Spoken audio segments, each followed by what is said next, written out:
Welcome to All Things Retreat Podcast. I'm Holly Porter, your host and CEO of Retreat R&R.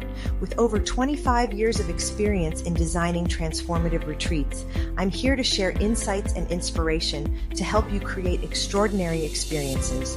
Whether you're a pro or just starting out, you'll find valuable ideas here. Enjoy the ride. Let's dive in.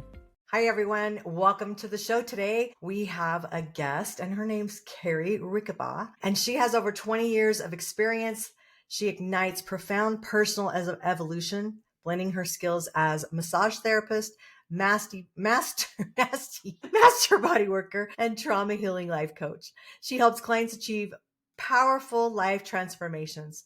Her unique fusion of somatic techniques, energy work, and coaching, rooted in her own resilience, overcoming trauma and abuse, empowers emotional release, deep healing, and authentic self-discovery. Her extensive background, including work with clinics, chiropractors, and professional athletes, underscores her commitment to holistic well-being.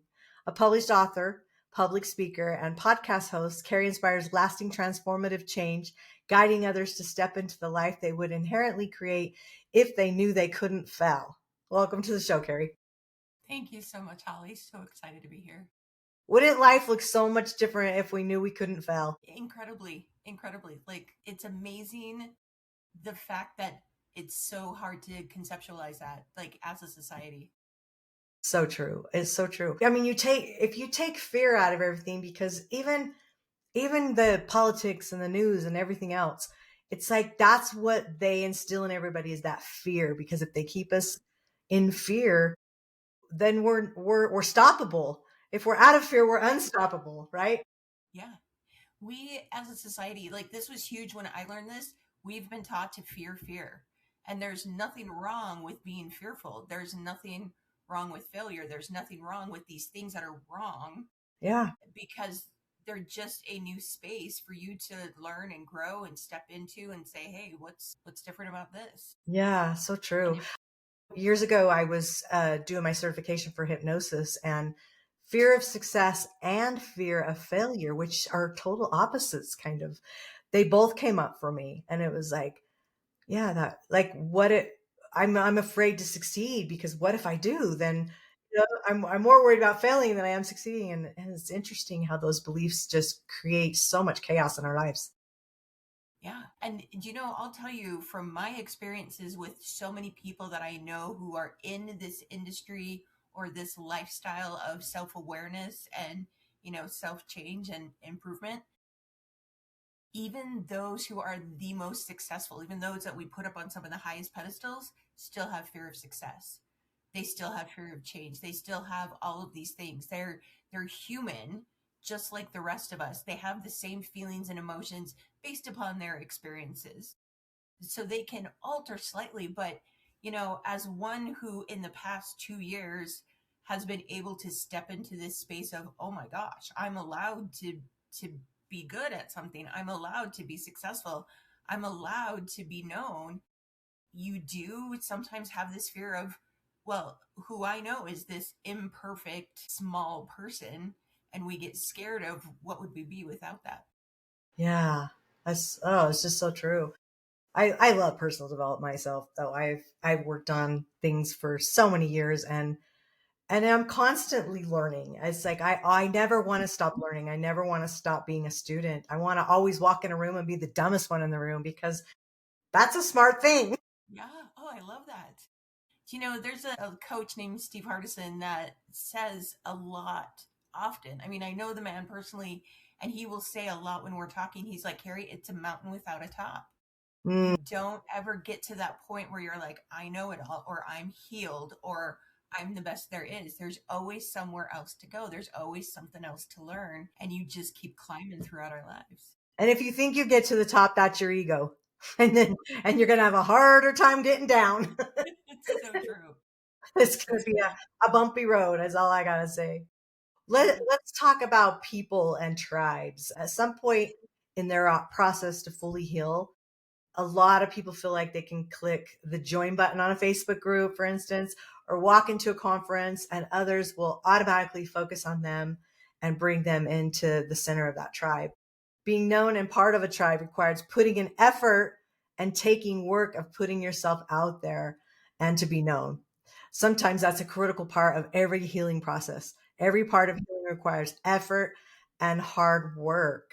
What do you think about that? There's so much truth that I found in that from my own experiences, because I wanted to be parts of groups and tribes, and I didn't want to be an individual anymore because I felt I was that for so long. And you step into these spaces, whether it's virtually or physically, and you want people to accept you and just wrap their arms around you and be like, hey, be my buddy and I'll walk you around. Well, there's so many other people there looking for that too. Yeah. And a lot of times it's everybody's looking for somebody else, and there isn't somebody else there that has that capacity to do that. Yeah. At other times, it's a growing space for us. Yeah. It truly is. There was a group of coaches on Facebook that I wanted to be a part of, and I expected somebody to pull me in and expected him to read my mind and be like, "Oh, hey, you should be a part of this." And he didn't. He didn't have any idea that I didn't join on my own. And so I finally, I mean, this was a couple of years ago, but I got on his case. I'm like, "Why haven't you pulled me into your world?" He's like, "I didn't know you weren't already there. I had no idea." So he tried to pull me in, and he goes, "Intuition's telling me something. If I make a post and say, hey, welcome my friend Cari, you need to reach out to everybody who says, welcome to the group, and communicate with them." And I'm like, I couldn't even push this button anonymously to join the group. How am I supposed to do this? And he goes, that's what you have to do. That's the agreement. It's the only way I'll pull you in. And Wow. I did. And it was terrifying. And that changed my life, because now I speak on stages. Now I can coach people. Now I can see that in other people and step outside of it for myself and say, hey, let me help you, and you have to do the work yourself, Yeah. because nobody's coming to save any of us, but people will be there to hold our hands. I look at it as being each other's best cheerleader. I have some best cheerleaders in my life, and like no fail, they always come through for me. Just to make you feel better. They just make you a better person because of how they make you feel and who they are towards you. And I just think, gosh, how can I be that for someone else? I want to know I'm their best cheerleader. They're not just mine, but I think it's just that teamwork to make the dream work, right? We all have our dreams, and if we have a support system. So yeah, I think when you just hitting the button to join these groups just because you want to be a fly on the wall, it's not, you're self-serving at that point. And I think you need to become part of the team instead of on the team. Yeah. Yeah. Yeah, stepping forward is the way to for people to even know you're there. Yeah. Yeah. So what do you think the mind shift needs to be for people to move from passive participation to truly belonging to something? It's it's not as scary as it seems. It's that fear again.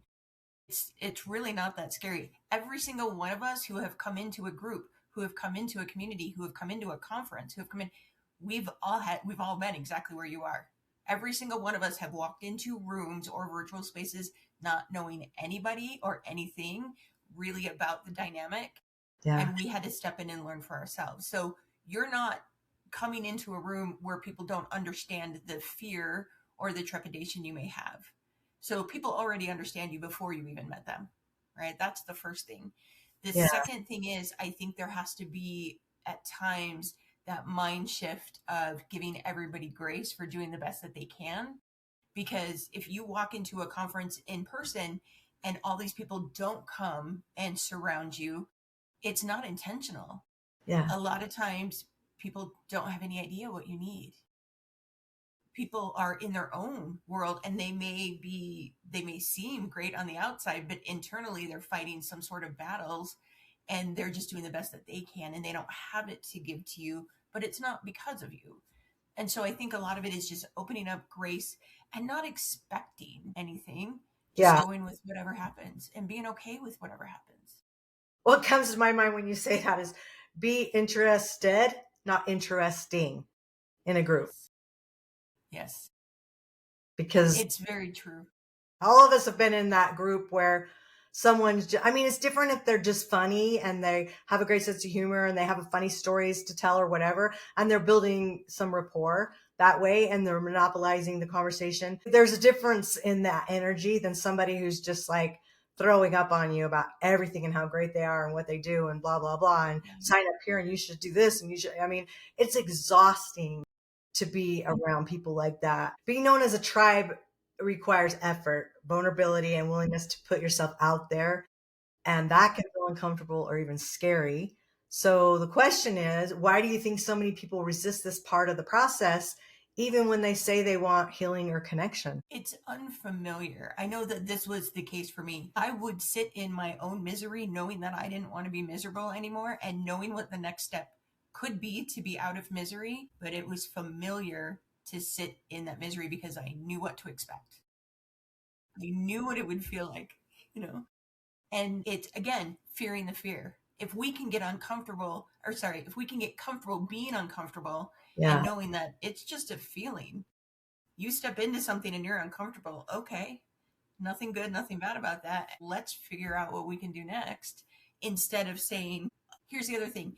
For me, I had to see the end from the beginning before I would step into something. And Mm, I'm like, well, if I take this step, then I need this and this and this and this to happen. And if I don't see that, then I'm like, not even going to start.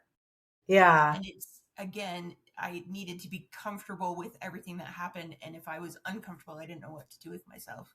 For That's okay me, too. yeah, for me, I'm a good one to reverse engineer. I mean, it's always Stephen R. Covey, just begin with the end in mind, and it's always like, okay, I know what I want this situation, or I want me to feel. I know what I want to be. I know what that looks like, and so now, how do I reverse it to figure out all the things I need to do to get that? And I would almost say that I would apply to your emotions and your feelings because they control so much of our lives. And if you get so emotional about certain things, it's like, what do you want to feel like? And I think if like, let's just use an example. It's the end of the year. We're having a holiday party. Let's just go there for a minute. So we're having a holiday party and a little shy, or you don't really know a lot of people that are going to be there, but you really want to, network with some, or there's someone really big that you want to meet. And it's like, stop and think and take some time, whether it's meditate, close your eyes and just visualize it, whatever is going to work for you, and think, what's the feeling I want to have at this party? Who do I want to be? And what do I want to feel like? And I think if you kind of get that and know that feeling, put yourself in that feeling, and then I think it'll be easier to get back into it when you show up, because that's who you want to show up as, right? And I think we get so scared and so emotional that, I mean, I'm guilty for it. It's like, I'm a talker. I can talk to anyone. But I've noticed since, I got sick during COVID and spent 70 days in the hospital, I've got a little fear about being so close to so many people because I almost died. And so I can tell that that's kind of like a thing for me when I get in big crowds. It's like, I don't want everybody hugging me and shake. I mean, I'm not fearful of it, but there's that, like, I don't want your germs. Right. Don't get me Absolutely. sick because I don't want to be on an intubation again. No, let's not go there. So I'm just saying it's a feeling for me. It's like, sit in that. And also I would say people that are newer speakers, that process will work for them as well. Like before you go on stage, even if you're in a bathroom stall. I found sometimes that's the most peaceful place I can be, no one's going to bug you in there, right? Right.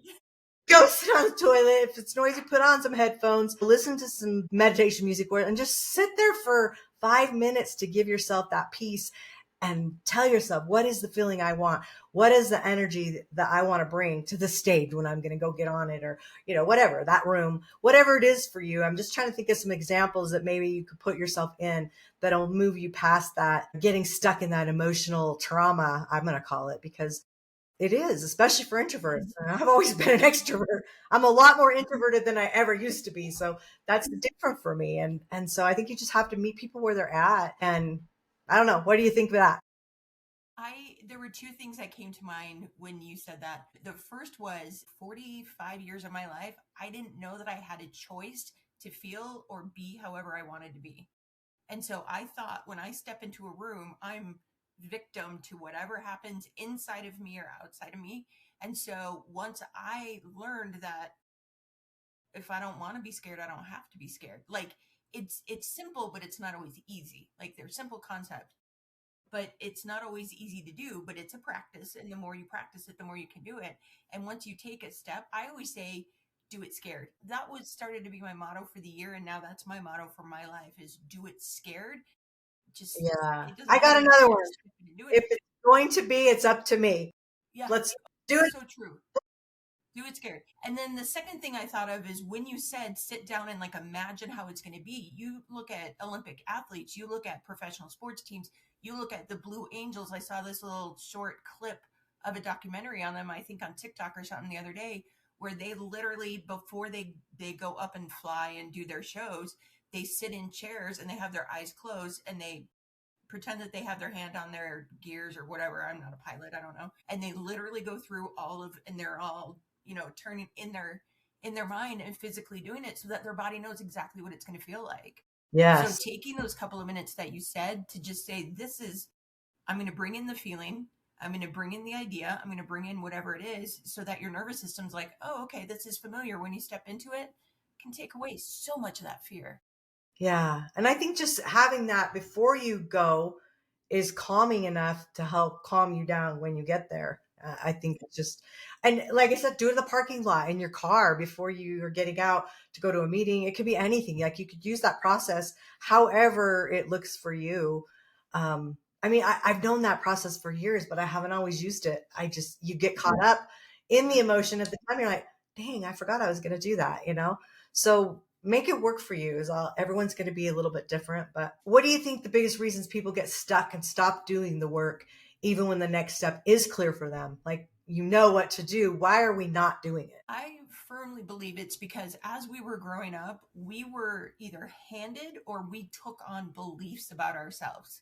Somebody could say you're clumsy, and for the rest of your life, that's part of your identity is you're clumsy or you're dumb or you're lazy or you're slow or whatever. Right. And I think so many times, and I have these that run through my head and I don't even realize they're running. They're dialogues that I have of you can't do this, Cari, or who do you think you are? And it took me a long time to be able to catch them and actually hear them because they're in my voice and they just go through my mind all the time. And once I was able to like be aware of, oh wait, this is a belief I have that I don't have to hold on to anymore. Just because somebody thought I was clumsy doesn't mean that I am. That's their vision, that's their identity, that's their projection. Do I think I'm clumsy? And it's okay if I do. But we can be whatever we want to be and we Yeah. cannot be whatever we don't want to be. And that sounds, again, so simple. And it is, Yeah. but it's not always easy. Yeah. But there's so much truth behind the beliefs that we have been given, that were handed to us, that we chose to take. And we can now choose to just be like, I don't believe that about me anymore. That's a big part of the reason, if we go back just a little bit and talk about why we're a fear of success, because Yeah. we believe that we can't be successful because that's what other people projected onto us. There's a quote, and I don't know who it's by because there's been so many people that it said it's by, but it's, who am I to be brilliant and gorgeous and what, and then later on in it, it says, who are you not to be? Like you're, Marianne Williamson, I think. is that who it is? I love that quote. It's for you not to be brilliant and genius and beautiful. Like you playing small does not serve the world. And so why don't, if that's what you want, choose that. Yeah. It's simple. To Not me, life easy. is so full of choices, and I feel like you can create anything you want. It's more how bad you want it, what are you willing to sacrifice to get it? And I think it's that what stops people is those limiting beliefs. And I don't know. It's just if you're listening to this and it's speaking your language or it's not speaking your language, but you want it to be, like, dig in. I mean, go to AI and do some searching and find out what are some steps you can do to get rid of some of those belief systems. Because sometimes the first thing is just realizing you have them and just seeing, like, I feel like there's so much reprogramming that I've done since, my near death experience, because it changed everything for me. And it's like, I don't feel like I know more. I just feel like I believe I am more now. And it changed just so much of my thinking and made me also have so much more patience and love towards other people. One of my messages, Cari, I don't know if you knew this about me or not, but one of my messages I came back with my near death experience was love them where they're at. And I talk about it all the time when I'm a guest on podcasts because If you love people unconditionally, but love them where they're at, changes the energy around it a little bit. It takes the judgment away because you can't change that. And so you just love them anyway. And sometimes it can be the hardest thing to do. But if you can release that emotion around it, I would say let's flip that and make that first. Love yourself where you're at. And no, you might not like where you're at. Okay, so what are you going to do about it? How are you going to change that? And how are you going to shift that thinking around it? And my shift for me is surrender, hope, intuition, faith, and transformation. Growing up, I didn't know unconditional love was a real thing. I was taught that we used the words unconditional love, but it was basically us making a very grandiose gesture that other people could see that we were trying to love somebody who was harder to love, but we still put those conditions on, right? Yeah. It was more about egocentric of, hey, look at what I'm doing. I'm loving them unconditionally until I'm not. And when I got into a couple of different tribes that I'm in right now, and people loved me unconditionally, and I tried to push them away, and they were like, nope. I freaked out, and I'm like, I don't know what to do. So I'd go to somebody else and try and push them away. And they're like, I'm not going to play that game. And it gave me this freedom to be me. That my shortcomings and that, all of the things that I saw as wrong or bad about myself were okay. I didn't have to change them. I didn't have to put on this act or this persona. When I grew up, I was taught that we were the perfect family in front of other people. And then behind the walls of our own home, it was a very different story, very toxic, very abusive. And so I grew up always playing this image of who I wanted to be and thought everybody else in this world was putting on this image. And so I loved people until that image came crashing down. But when the image for me came crashing down and people still loved me anyway, it was life changing. And it allowed me to do that with others too, like you said, just stepping into doing that for them. Oh, I love that. So my challenge, I guess we are done with the show for now, to be continued maybe at another time. But my challenge to people would be to figure out if you're thinking of someone, you're like, oh, I don't love them, or I don't want to love them, or whatever. Love them where they're at. Remember that piece. And then also think about how you can serve a person that maybe you don't feel like you love so much, and see how that will help shift the mindset around that. And I think when you do that, or make it a point to do that for yourself, put yourself first. We're almost at the beginning of a brand new year, and it's a great time to make those shifts and think how we can do things differently. But I love that. So thanks for sharing all that. That was a good conversation. I hope some people listening got some good nuggets out of that. I feel your heart, and I see you.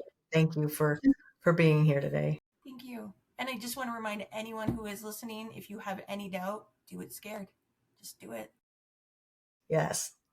And we will have all of Cari's information in the show notes. So if you want to get a hold of her, everything will be there, real easy to find. So get a hold of her, and we'll see you next week on the show. Bye for now. Thanks for joining us on this episode of All Things Retreat. We hope you're leaving with new ideas, fresh inspiration, and the motivation to take your retreats to the next level. Don't forget to subscribe and leave us a review. It helps us grow and reach more retreat leaders like you. And if you have any questions, topics you'd like us to cover, or just want to say hello, send us an email at info@weretreatrnr.com. Follow us on social media to stay connected and catch all the latest updates. Until next time, remember, great retreats start with great intentions. Let's make them extraordinary, one step at a time. Thinking about hosting a retreat? Before you dive in, let's make sure you're really ready. Grab your free Are You Retreat Ready checklist and find out if you've got everything in place, from your purpose and pricing to your audience and agenda. Don't guess. Get clear. This quick checklist will show you exactly where you stand and what you need to make your retreat a success. Click the link below in the show notes to grab your gift and take the first step toward hosting with confidence.